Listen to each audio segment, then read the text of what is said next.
نماز کی اہمیت کے موضوع پر روشنی ڈالی گئی تھی۔ بتایا گیا تھا کہ اللہ رب العالمین نے قرآن مجید کے کئی مقامات پر نماز کا حکم دیا ہے، اور اللہ رب العالمین کا قرآن مجید کے کئی مقامات پر حکم دینا یہ نماز کی اہمیت پر کھلی اور واضح دلیل ہے۔ اسی طرح بتایا گیا تھا کہ یہ نماز ایک ایسا عمل اور ایک ایسی عبادت ہے جو جنت میں انسان کی تکریم کے لیے ایک بہت ہی بڑا سبب اور ایک بہت ہی بڑا ذریعہ ہے۔ بتایا گیا تھا کہ نماز ایک ایسی دولت ہے کہ اسی نماز کی بدولت اللہ رب العالمین نے نمازیوں کو جنت کا وارث قرار دیا ہے۔ اسی طرح بتایا گیا تھا کہ جو نماز قائم کرتا ہے ان پر نہ کوئی خوف ہوگا اور نہ ہی وہ غمگین ہوں گے۔ مزید یہ کہ سچے اور پکے مومنوں کی پہچان یہ ہے کہ وہ نماز کو پابندی کے ساتھ ادا کرتے ہیں۔ اسی طرح بتایا گیا تھا کہ نماز قائم کرنا، نماز ادا کرنا، نماز پڑھنا یہ متقیوں کی پہچان ہے، یہ متقیوں کی صفات میں سے ایک بہت بڑی صفت ہے۔ میرے بھائیوں، یقیناً نماز کی بڑی اہمیت ہے، اور یہ نماز یقیناً بڑا ہی اہم اور عظیم عبادت ہے۔ اور یہ نماز کس قدر اہم اور عظیم عبادت ہے آپ اس بات سے اندازہ لگا سکتے ہیں، جیسا کہ گزشتہ خطبہ جمعہ میں اشارہ کیا گیا تھا کہ اللہ رب العالمین نے اس نماز کو ایمان کہا ہے، اور آپ جانتے ہیں ایمان ایک مومن کے لیے کس قدر اہم اور عظیم دولت ہے، آپ اندازہ لگا سکتے ہیں۔ ایک مقام پر اللہ رب العالمین نے فرمایا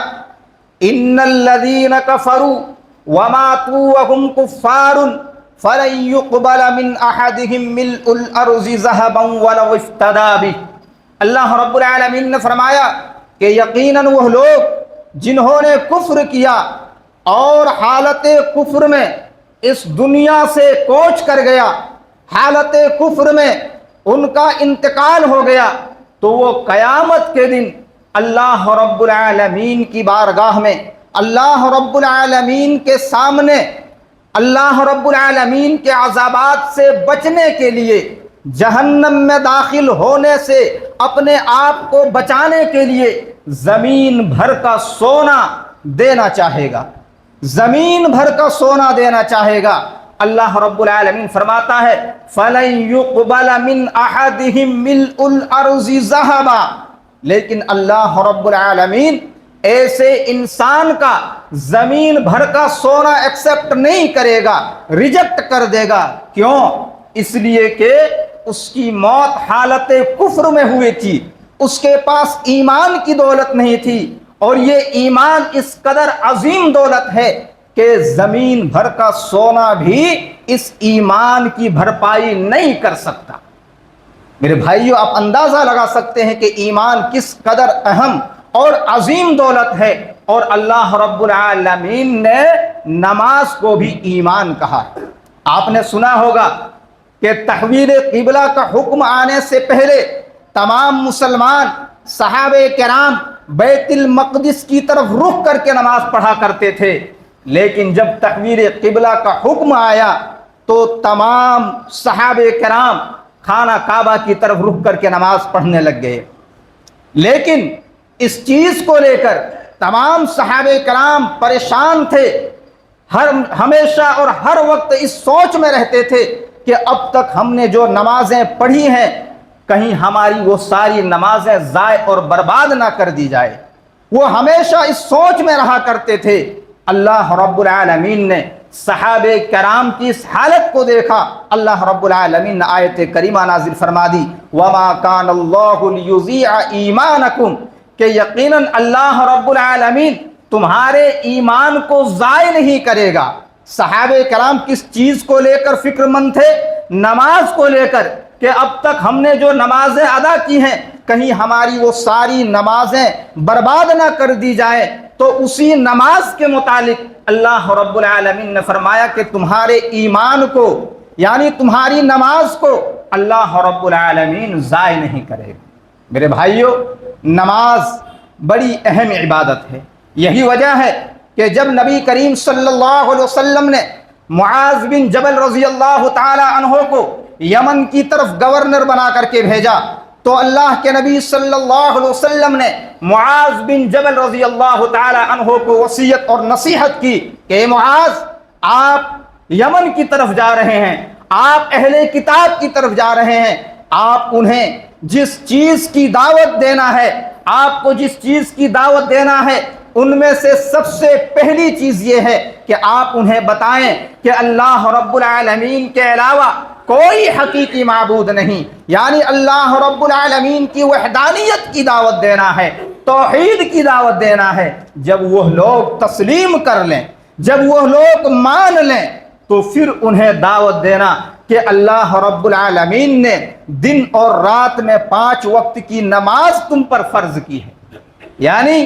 اللہ کے نبی صلی اللہ علیہ وسلم نے توحید کے اقرار کے بعد، ایمان لانے کے بعد سب سے پہلے جس چیز کی وصیت کرنے کا حکم دیا وہ نماز ہے۔ میرے بھائیوں، آپ اندازہ لگا سکتے ہیں کہ یہ نماز کس قدر اہم اور عظیم عبادت ہے۔ میرے بھائیوں، آپ احادیث مبارکہ کا مطالعہ کریں گے تو آپ کو معلوم ہوگا کہ جس طرح قرآن مجید میں اللہ رب العالمین نے نماز کی اہمیت کو واضح کیا ہے، ٹھیک اسی طرح اللہ کے نبی صلی اللہ علیہ وسلم کی احادیث سے بھی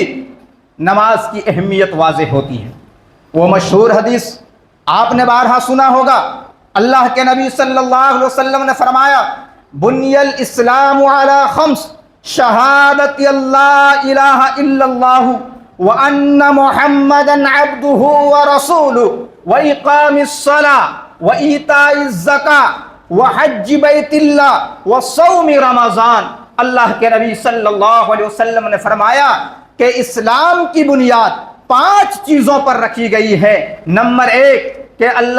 اس بات کی گواہی دینا کہ اللہ رب العالمین ہی حقیقی معبود ہے، اللہ رب العالمین کے علاوہ کوئی حقیقی معبود نہیں۔ دنیا میں تو معبود بہت ہیں، لیکن سب کے سب معبودان باطلہ ہیں، حقیقی معبود صرف اور صرف اللہ رب العالمین ہے، اور محمد صلی اللہ علیہ وسلم اللہ کے بندے اور رسول ہیں۔ اس کے بعد اللہ کے نبی صلی اللہ علیہ وسلم نے فرمایا کہ دوسری چیز نماز قائم کرنا، اس کے بعد زکوٰۃ ادا کرنا، اور طاقت ہے تو حج بیت اللہ کرنا، اسی طرح رمضان المبارک کے روزے رکھنا۔ میرے بھائیوں، اللہ کے نبی صلی اللہ علیہ وسلم نے ان 5 چیزوں کو اسلام کی بنیاد بتلائی ہے، ان 5 چیزوں کو اسلام کی بنیاد بتلائی ہے۔ اب ذرا آپ غور کریں اور آپ ایک ایسی عمارت اور ایک ایسی بلڈنگ کا تصور کریں جس کی چھت 5 پلرز اور 5 کھمبے پر رکھی گئی ہو۔ اگر وہ 5 پلرز مضبوط ہو، وہ 5 کھمبے مضبوط ہو، وہ 5 ستون مضبوط ہو، تو یقینی کے ساتھ آپ کہہ سکتے ہیں کہ وہ پوری عمارت، وہ پوری بلڈنگ مضبوط رہے گی۔ اور اگر ان 5 ستونوں میں سے کوئی ایک گر جائے، کسی ایک کا خاتمہ ہو جائے، تو آپ یقینی کے ساتھ کہیں گے کہ ہماری عمارت، ہماری بلڈنگ کمزور پڑ جائے گی۔ میرے بھائیوں، ٹھیک اسی طرح جو اسلام کی بنیادی 5 چیزیں ہیں، اگر ان میں سے ایک یعنی نماز کو ہم ترک کر دیں گے، نماز کو چھوڑ دیں گے، تو ہمیں یہ بات تسلیم کرنا ہوگا، یہ بات ہمیں تسلیم کرنا ہوگا، جو ہماری اسلام کی عمارت ہے، جو ہماری اسلام کی بلڈنگ ہے، وہ کمزور پڑ جائے گی۔ یقیناً وہ ہماری بلڈنگ کمزور پڑ جائے گی۔ میرے بھائیوں، اگر ہم چاہتے ہیں کہ ہماری اسلام کی عمارت مضبوط رہے، ہماری عمارت کی بلڈنگ مضبوط رہے، تو ہمیں ہمیشہ نماز کو قائم کرنا ہوگا، پانچوں وقت کی نماز کو پابندی کے ساتھ ادا کرنا ہوگا۔ میرے بھائیوں، لیکن افسوس کہ آج ہمیں سب کچھ کرنے کے لیے وقت مل جاتا ہے، بازاروں میں ٹہلنے کے لیے وقت مل جاتا ہے، بیوی بچے کے کام کرنے کے لیے وقت مل جاتا ہے، ویڈیوز دیکھنے کے لیے وقت مل جاتا ہے، گندی فلمیں دیکھنے کے لیے وقت مل جاتا ہے، آفس جانے کے لیے وقت مل جاتا ہے، سب کچھ کرنے کے لیے وقت مل جاتا ہے، لیکن اللہ رب العالمین کو یاد کرنے کے لیے ہمیں وقت نہیں ملتا، ہمیں نماز قائم کرنے کے لیے ہمیں وقت نہیں ملتا ہے۔ ایسے لوگوں کو اپنی حالت پر ماتم کرنا چاہیے کہ ہم کہاں تک پہنچے ہوئے ہیں۔ ہر کچھ کے لیے، سب کچھ کرنے کے لیے ہمیں وقت مل جاتا ہے۔ میرے بھائیوں، یاد رکھنا، الحمدللہ ہم مسلمان ہیں، ہم اسلام میں جب سے آئے ہیں، اور جو انسان بھی اسلام میں داخل ہوتا ہے تو اس انسان پر سب سے پہلے جو حکم نافذ ہوتا ہے وہ حکم یہ نماز کا ہی حکم ہے، نماز کا ہی حکم سب سے پہلے نافذ ہوتا ہے۔ آج ہم مسلمان اپنے آپ کو کہتے ہیں الحمدللہ، اور آج ہم مسلمان ہیں بھی، لیکن آج ہم پر سب سے پہلے کون سا حکم نافذ ہوتا ہے آج ہم نے اس کو بھلا دیا ہے۔ طلحہ بن عبید اللہ رضی اللہ تعالی عنہ بیان کرتے ہیں، طلحہ بن عبید اللہ رضی اللہ تعالی عنہ بیان کرتے ہیں کہ ایک مرتبہ اہل نجد میں سے ایک شخص اللہ کے نبی صلی اللہ علیہ وسلم کے پاس آئے، اور وہ ایسے تھے کہ ان کے بال گھنگھرالے تھے اور ان کی سنسناہٹ تو سنی جا سکتی تھی، لیکن ہم ان کی باتوں کو سمجھ نہیں سکتے تھے۔ وہ اچانک اللہ کے نبی صلی اللہ علیہ وسلم کے پاس آئے اور انہوں نے اسلام کے متعلق سوال کیا۔ اللہ کے نبی صلی اللہ علیہ وسلم نے فرمایا کہ خمس صلوات فی اليوم واللیلہ، اللہ کے نبی صلی اللہ علیہ وسلم نے سب سے پہلی چیز بتلائی کہ دن اور رات میں 5 وقت کی نماز کو قائم کرنا۔ اس کے بعد اس شخص نے سوال کیا کہ اے اللہ کے نبی، کیا اس کے علاوہ کچھ اور بھی نماز ہیں؟ اللہ کے نبی صلی اللہ علیہ وسلم نے فرمایا کہ اگر تم چاہو تو نفلی نمازیں ادا کرو۔ اس کے بعد روزے کے تعلق سے سوال کیا، زکوٰۃ کے تعلق سے سوال کیا، اللہ کے نبی صلی اللہ علیہ وسلم نے بتلایا۔ پھر اس انسان نے سوال کیا، کیا رمضان کے روزے کے علاوہ اور زکوٰۃ کے علاوہ کیا کوئی اور چیز ہے؟ اللہ کے نبی صلی اللہ علیہ وسلم نے فرمایا کہ اگر تم چاہو تو نفلی روزے رکھو، اسی طرح اگر تم چاہو تو نفلی صدقات دو۔ اللہ کے نبی صلی اللہ علیہ وسلم نے اس حدیث میں سب سے پہلے جو چیز بتلائی ہے وہ 5 وقت کی نماز کو قائم کرنا بتلائی ہے۔ پتہ چلا کہ اسلام میں داخل ہونے کے بعد، کیونکہ سوال کیا تھا کہ اسلام کیا ہے، ہمیں اسلام کے بارے میں بتائیں، جو انسان اسلام میں داخل ہو جائے اس کے لیے سب سے پہلا کام کیا ہے؟ اللہ کے نبی صلی اللہ علیہ وسلم نے سب سے پہلی چیز بتلائی کہ 5 وقت کی نماز کو پابندی کے ساتھ ادا کرنا۔ میرے بھائیوں، آج ہم نے یہ بھلا دیا۔ یہی وجہ ہے کہ جب صحابہ کرام اللہ کے نبی صلی اللہ علیہ وسلم کی بیعت لیا کرتے تھے تو اللہ کے نبی صلی اللہ علیہ وسلم 5 وقت کی نماز قائم کرنے کا عہد لیا کرتے تھے۔ جریر بن عبداللہ رضی اللہ تعالی عنہ بیان کرتے ہیں کہ بایعت رسول اللہ صلی اللہ علیہ وسلم علی اقام الصلاۃ و ایتاء الزکاۃ وَإِيتَاءِ الزَّكَاةِ وَالنُّصْحُ لِكُلِّ مُسْلِمٍ۔ وہ بیان کرتے ہیں کہ میں نے نبی کریم صلی اللہ علیہ وسلم کی بیعت لی اس بات پر کہ میں پابندی کے ساتھ نماز قائم کروں، زکوٰۃ ادا کروں اور تمام مسلمانوں کے ساتھ خیر خواہی کروں۔ یہ کون بیان کر رہے ہیں؟ یہ جریر بن عبداللہ رضی اللہ تعالی عنہ بیان کرتے ہیں کہ ہم نے بیعت لی نماز قائم کرنے پر۔ میرے بھائیوں، یہ نماز کی اہمیت ہے۔ یہی وجہ ہے کہ اللہ کے نبی صلی اللہ علیہ وسلم لوگوں کو حکم دیتے ہوئے فرمایا مروا اولادکم، کیا فرمایا؟ مروا اولادکم بالصلاۃ،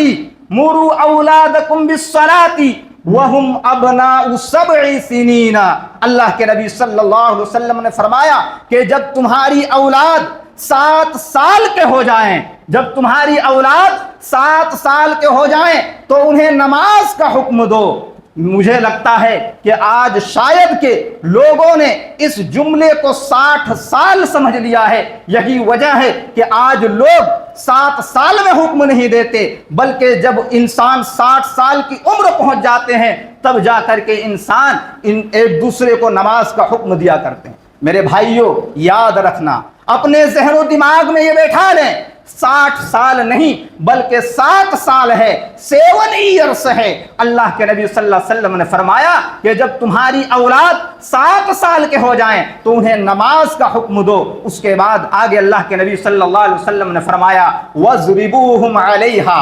اور جب وہ نماز کو قائم نہ کریں 10 سال کی عمر میں تو انہیں ضرب لگائیں، ان پر مار لگائیں۔ اس حدیث سے آپ اندازہ لگائیں کہ نماز کی کیا اہمیت ہے، کہ جب نماز فرض نہیں ہوئی اسی وقت نماز کا نماز پڑھنے کا حکم دیا گیا ہے، اور نماز کا حکم دینے کے بعد پریکٹس کرنے کے لیے، عادت بنانے کے لیے 3 سال کی مہلت دی گئی ہے۔ اس سے آپ اندازہ لگا سکتے ہیں کہ یہ نماز کس قدر اہم ہے کہ جب نماز فرض ہو جائے 10 سال کے بعد، بلوغت کے بعد جب نماز فرض ہو جائے تو یہ 3 سال میں عادت بنانے کے بعد انسان صحیح طریقے سے اور 5 وقت کی نماز کو پابندی کے ساتھ ادا کر سکتے ہیں۔ اسی لیے اللہ کے نبی صلی اللہ علیہ وسلم نے یہ 3 سال کی مہلت دی ہے کہ 3 سال میں انسان اپنے آپ کو عادی بنا لیں، وہ نماز پڑھنے پر اپنے آپ کو پریکٹس کر لیں تاکہ نماز فرض ہو جانے کے بعد کوئی نماز چھوٹ نہ سکے۔ میرے بھائیوں، یہ نماز کی اہمیت ہے، اور اتنا ہی نہیں بلکہ آپ اس وصیت کو یاد رکھیں، اللہ کے نبی صلی اللہ علیہ وسلم کی اس وصیت کو یاد رکھیں۔ جب اللہ کے نبی صلی اللہ علیہ وسلم قریب الموت میں تھے، جب مرض الموت میں تھے، تو اللہ کے نبی صلی اللہ علیہ وسلم نے کسی اور چیز کی وصیت نہیں کی، وراثت کی وصیت نہیں کی، پراپرٹی جمع کرنے کی وصیت نہیں کی، بلکہ جس چیز کی وصیت کی تھی وہ وصیت یہ نماز تھی۔ ام سلمہ رضی اللہ تعالی عنہ بیان کرتی ہیں کہ جب نبی کریم صلی اللہ علیہ وسلم قریب الموت میں تھے، جب مرض الموت میں تھے، اللہ کے نبی صلی اللہ علیہ وسلم ارشاد فرماتے تھے الصلاۃ وما ملکت ایمانکم، الصلاۃ وما ملکت ایمانکم، کہ اے لوگو تم نماز قائم کرنا، اے لوگو تم نماز قائم کرنا، اے لوگو تم نماز قائم کرنا اور اپنے غلاموں کے حقوق کو ادا کرتے رہنا۔ میرے بھائیوں، آج ہم نے نبی کریم صلی اللہ علیہ وسلم کی اس آخری وصیت کو بھلا دیا ہے، اور اللہ رب العالمین کے فرامین اور نبی کریم صلی اللہ علیہ وسلم کے تمام فرامین کو بالائے طاق رکھ دیا ہے۔ میرے بھائیوں، اس وصیت کو بھی کم سے کم ہم یاد رکھ کر کے نماز قائم کرتے۔ میرے بھائیوں، اور ایک حدیث بیان کر کے میں اپنی بات ختم کروں گا۔ ایک حدیث میں اللہ کے نبی صلی اللہ علیہ وسلم نے نمازیوں کو خوشخبری دیتے ہوئے فرمایا کہ اللہ رب العالمین نے بندوں پر 5 وقت کی نماز فرض کی ہے، اور اللہ رب العالمین نے اپنے بندوں کو یہ خوشخبری سنائی، یہ بشارت دی، یہ وعدہ کیا کہ جو نماز قائم کرے گا، جو نماز کا پابند ہوگا، اسے یقینی کے ساتھ اسے جنت میں داخل کر دیا جائے گا۔ میرے بھائیوں، اسی طرح ایک حدیث اور ہے، ایک حدیث میں اللہ کے نبی صلی اللہ علیہ وسلم نے فرمایا کہ اسلام کی بنیاد، معاملے کی بنیاد اسلام ہے، جو ہمارے سامنے جو معاملات آتا ہے اس چیز کی بنیاد اسلام ہے، یعنی ہمیں اپنے تمام معاملات کو اسلام کے احکامات کے مطابق کرنا چاہیے۔ اس کے بعد اللہ کے نبی صلی اللہ علیہ وسلم نے فرمایا کہ دین کی بنیاد نماز ہے۔ میرے بھائیوں، دین کی بنیاد اللہ کے نبی صلی اللہ علیہ وسلم نے نماز بتلائی ہے۔ پتہ چلا کہ اگر ہماری عمارت میں اگر بنیاد نہ رہے تو یقیناً ہماری عمارت کمزور پڑ جائے گی۔ اسی طرح جو دین کی بنیاد ہے اگر ہم اسے ترک کر دیں گے تو دین ہم سے چلا جا سکتا ہے، ہم دین سے دور ہو سکتے ہیں، اس میں کوئی شک نہیں، کیونکہ دین کی جو بنیاد ہے اس چیز کو ہم ترک کر رہے ہیں۔ میرے بھائیوں نماز کی بڑی اہمیت ہے، یہ بڑا ہی اہم اور عظیم عبادت ہے میرے بھائیوں، اسی لیے نماز کا پابند بن جائیں، اور خصوصاً ہم اللہ کے نبی صلی اللہ علیہ وسلم کی اس وصیت کو یاد رکھیں کہ اللہ کے نبی صلی اللہ علیہ وسلم جب قریب الموت میں تھے، جب مرض الموت میں تھے، تو کسی اور چیز کا حکم نہیں دیا، بلکہ جس چیز کا حکم دیا وہ نماز ہے۔ اس چیز کو ہم اپنے ذہن و دماغ میں رکھتے ہوئے نماز قائم کریں، کیونکہ یہ بڑا ہی اہم ہی عبادت ہے، تبھی جا کر کے اللہ کے نبی صلی اللہ علیہ وسلم کو یہ فکر لاحق ہوئی کہ ہمیں امت کو جو بتانا ہے، صحابہ کرام کو جو ہمیں بتانا ہے، مسلمانوں کو جو ہمیں بتانا ہے، وہ یہی چیز ہونی چاہیے کہ وہ نماز قائم کریں، کیونکہ اس سے بڑھ کر کوئی اور اہم کام ہوتا تو یقیناً اللہ کے نبی صلی اللہ علیہ وسلم اپنے اس آخری لمحے میں، اپنے اس آخری وقت میں، اپنے قریب الموت میں لوگوں کو اس چیز کا حکم دیتا، لیکن اللہ کے نبی صلی اللہ علیہ وسلم نے نماز کو سامنے رکھتے ہوئے لوگوں کو حکم دیا کہ لوگوں تم نماز قائم کرنا، 5 وقت کی نمازوں کو پابندی کے ساتھ ادا کرنا۔ میرے بھائیوں اللہ رب العالمین سے دعا گو ہوں کہ اللہ رب العالمین ہمیں نماز کا پابند بنا دے۔ اللہ رب العالمین ہم سے جو نمازیں چھوٹ گئی ہیں بار الہ، ان نمازوں کو اور ان کوتاہیوں کو، ان سستیوں کو اللہ رب العالمین تو درگزر کر دے، تو